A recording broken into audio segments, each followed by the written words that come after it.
talk to me about this one and try to ignore the fact that your opponent is like 15 feet away from you. I don't know that was planned. But it's all part of it. You're going to see her tomorrow anyways at some point.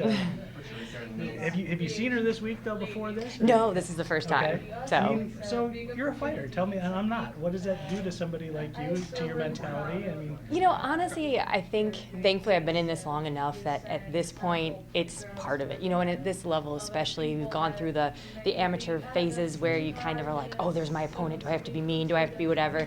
I respect my opponent. She smiled at me and waved when I walked in, so the same thing. We both have worked hard on our craft, and we need each other to go out there and do this, so it doesn't throw me off or anything. It's awesome. So. I mean, have you had other instances where during a fight week you're constantly bumping into your opponent? So there was one, I remember my last amateur fight, I actually had to warm up next to my opponent underneath a bridge. It was like an outside venue that we had at that time, and they had us having our hands wrapped next to each other and warming up right next to each other and everything. And so we kind of even just looked at each other and were like, well, here we are. Everybody behind you are thinking like that's a normal thing, and you guys are like, this should not be happening. It really was, but you just take it, and that's how it is sometimes. So you just go and take it with the punches, I guess. Obviously, you're coming off a big one, but she's coming off a couple struggles, but also, obviously fought for a title. But talk a little bit about what she brings to the table, what you've kind of researched about her, what you know about her. So I've said in my last interviews and everything that I don't really myself research opponents a lot. I let my coach do that, Eric Turner, and he kind of tells us what to watch out for. Now, one thing I'm excited about this fight for compared to the last one is obviously the last time Heather Hardy is world renowned. She has a really, really strong suit, like bag in the boxing area, and I kind of dominated because I was an MMA fighter. Well, I've heard with this opponent, Alejandra, that she got a great background in karate. She really does a great job of keeping using distance and getting in and out. And so, I kind of use my length a lot, so that will be one thing that I get to practice a lot of getting around is somebody who can get in and out like that. So I'm really excited to try that. And also, she's just a well-rounded MMA fighter, so I get to test my MMA skills this time a little bit more to see where I'm at, and what we've been working on is working or not.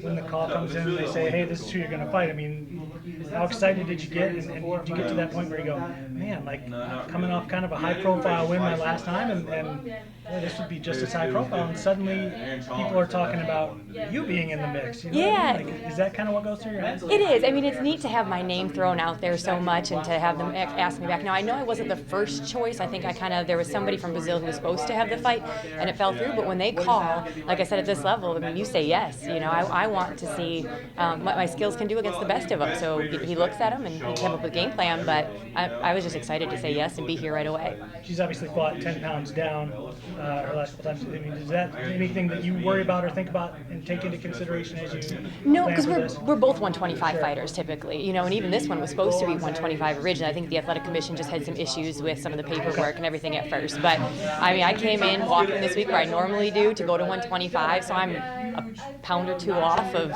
making weight tomorrow. So it's really been an easy weight cut. And you're right. Now that I think about it, I mean, I think just a few days ago is when I noticed it was saying 135, and it made me wonder what was going on. But when they told you it was going to be 135, are you just like does the hallelujah chorus ring out because you got 10 pounds less to cut? Yeah, I mean, it was nice, and especially because I got to travel with one of my teammates this past week for the Dana White Contender Series, and so we were down in Vegas, and so I got to be a good opponent or workout partner for her at the same time and not worry too much about cutting weight myself while I was out there. And then obviously traveling, being on the airplanes back and forth and everything could take a lot out of you. So I wasn't depleted at all from all that. So it was a gift from God in a way to be like, okay, you can go do that and you can do you at the same time. So it was really good. I feel like you'll feel that on that difference on Saturday night. And if so, have you thought about boy, if I really love it here at 135, maybe this is where I stay, or after this, is it back down to 125? Honestly, 125 is such an easy weight cut for me. We have such a science down, I think, about how well to do it and everything. And I'm tall and pretty lean, and I've been a distance runner my whole life, so my muscle is kind of built for, leaner, being a little bit leaner. So I like the 125 division. If they want me to fight at 135, I don't imagine turning it down either, because I'm a bigger 125er, so I think I'd be a small 135er, so I can go either way. But 125 is where I'm the most comfortable.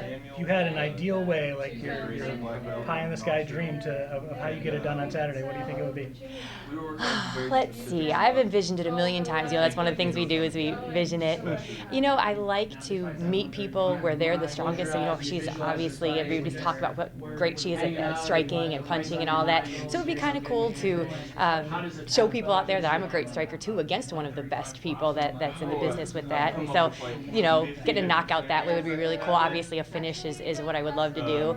I'm really tricky on the ground, and so I like to play with different submissions that lead into other submissions. So kind of getting a chance to do that would be fun. So those are probably not to be too specific, but once again, my opponent's right there, so I don't want to say too much.